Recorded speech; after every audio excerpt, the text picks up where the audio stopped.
Thanks, Rob. So I'm going to talk a bit about the go back to where you came from experience. Rob asked me to talk about that. And it's sort of funny that I am going to talk about this because I had such misgivings about telling Rob that I'd made the decision to be the host of the program. As Rob said, we first crossed paths when I was an undergraduate student and Rob taught international communism. When I decided to do honours, I actually wanted Rob to supervise me, mainly because I wanted to learn how to write. And I recall speaking to Judy Brett, who at the time was the honours coordinator, and she asked what my interests were, and I said that I was wanting to do a thesis on young people who were seeking asylum in Australia. And to my absolute delight, she said, "You should speak to Robert Manne, because he's been interested and engaged with refugees since the time of those fleeing Indochina." Rob supervised my honours thesis and then my PhD, and then as Rob mentioned, we worked together on a project examining the plight of asylum seekers whose cases were rejected and who were then sent back. And this included the quarterly essay and also following them home with Black Ink and with Chris as editor. During one of the panel discussions yesterday, there was some discussion about nurturing young academics to engage in the public sphere. Rob, for me, played that role. He was my mentor, and he challenged me intellectually and he guided me.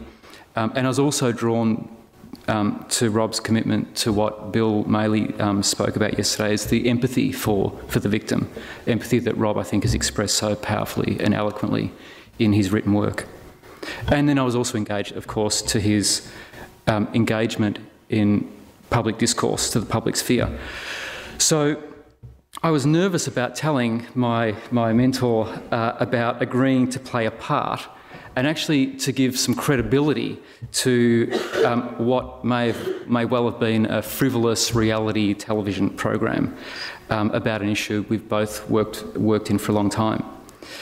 Hearing Ray Gator talk yesterday about Rob's decision to return from the UK to Australia and his desire to engage with fellow Australians in serious public conversation, maybe I ought not to have been so nervous about telling Rob that I was going to be the host. Because significantly and consistent with my other work, the purpose of my involvement was to engage with the public about an issue that's been central to public life and that has been the cause of so much needless suffering.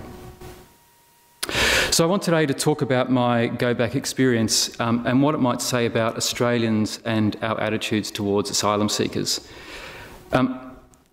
In particular, I want to suggest that while Australian public opinion is often understood, and partly correctly, to be hostile towards asylum seekers, it's possible, and maybe even more possible than we often think, to appeal to our better selves.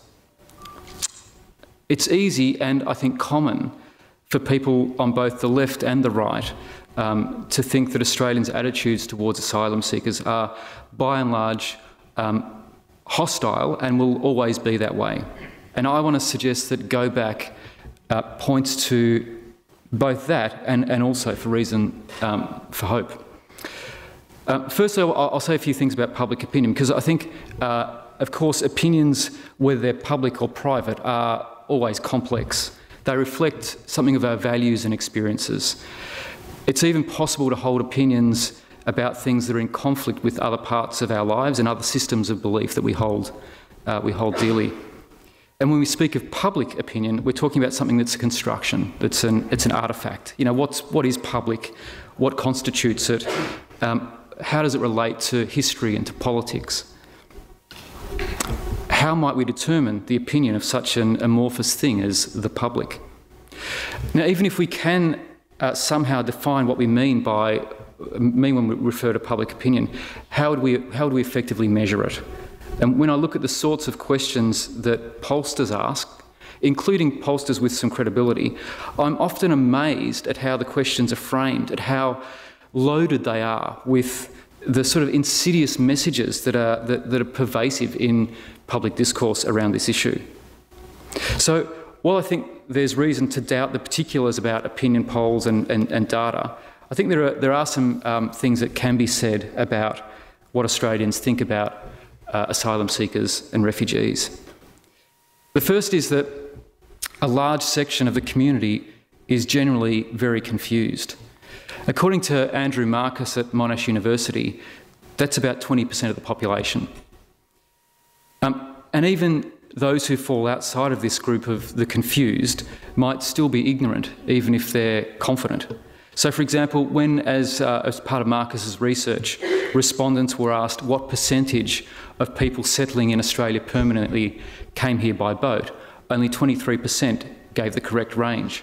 So, 80% not confused, but less than a quarter actually correct. And I wonder how many of those guessed anyway.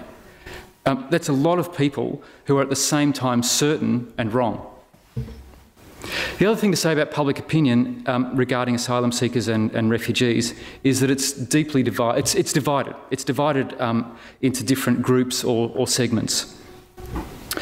There are those who believe strongly in the rights of asylum seekers. There are those who are deeply hostile, and then there is a group in the middle.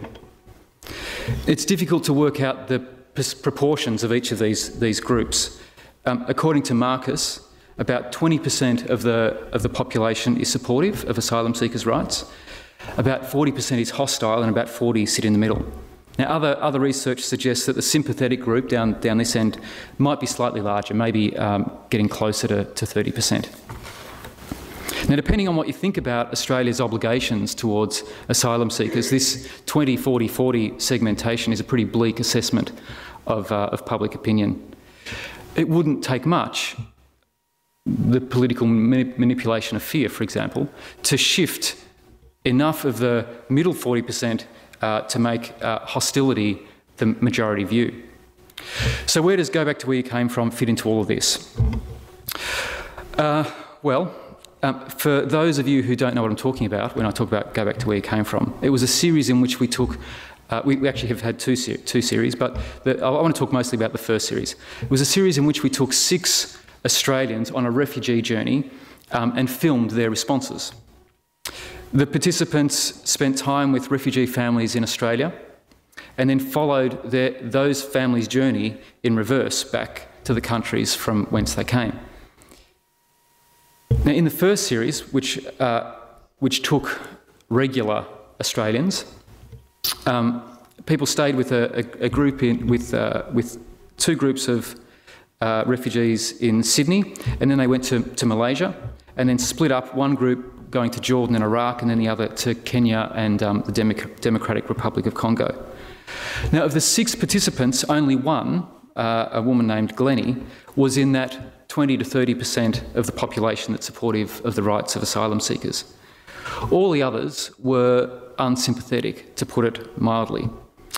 Ray, one of them, suggested that it served the bastards right to have drowned off Christmas Island, and that she could have shot the detainees who were living in the detention centre adjacent to her home. Another, Adam, said that the people who arrived by boat were criminals and that they should be sent back without even a shower. And Raquel, a young woman from Western Sydney, was a self-professed racist who said outright that she didn't like black people.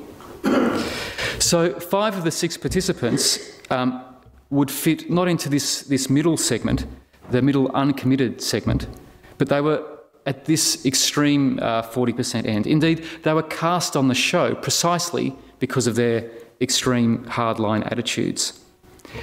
Then we took them on the refugee journey. Now, of course, it wasn't a pure experience. Your average Australian can't really experience all that being a refugee entails. They can't experience war and trauma, being uprooted, loss, grief, all those things that are intrinsic to the experience of being a refugee. And it was manufactured. We set up the scenarios. We put the participants on boats. We took them to live in particular environments. We made them do certain things for a limited period, after which time they knew that they would return to their normal lives. Yet the participants' reactions were not manufactured, or by and large they weren't manufactured. So the impact? Well, some changed their beliefs and some didn't. Two of the men, Roderick, an aspiring Liberal Party politician, and Darren, who just couldn't get his head around what he saw as the irresponsibility of people who endangered their lives to get on boats. Roderick and Darren both stuck to their guns. They continued to assert the positions they started with. The others, Adam, Ray and Raquel, changed. For Adam, a visit to detained asylum seekers was a seminal moment, as was meeting people in Malaysia, meeting people living in limbo in Malaysia. In Malaysia, Adam said that if he was in the position of the asylum seekers he met, the refugees he met, he would get on a boat. So from a position of saying they're all criminals to saying that he would do exactly what they were doing. Ray fell in love with everyone she met, from the family she stayed with in Australia to those in Malaysia and then to those in Africa. And Raquel, who was surly, disengaged, uncomfortable and out of her depth for most of the time, had an epiphany in Kenya when she realised that you can't tell a book, you can't judge a book by its cover. Now, what's striking here, in my view, is not that Roderick and Darren maintained their position. And I think they did significantly because, like the participants in the second series, where we took B-grade celebrities, the views of Darren and Roderick, their views on refugees and asylum seekers was somehow tied up in their sense of self in ways that it wasn't for the others. But what's remarkable, I think, is that Adam, Ray and Raquel did change. It's remarkable because they appeared to be rusted on at the 40% hostile end, and yet it was possible to dislodge them.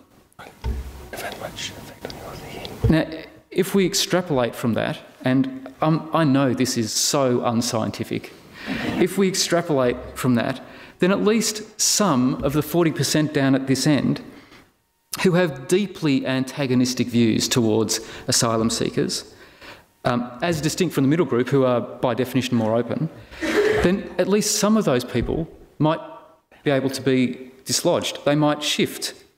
If this is the case, then with the right inputs and probably absent the negative ones, then maybe a significant proportion of the 40% of Australians who are hostile towards asylum seekers might shift, not just to the middle, but maybe towards more sympathetic views.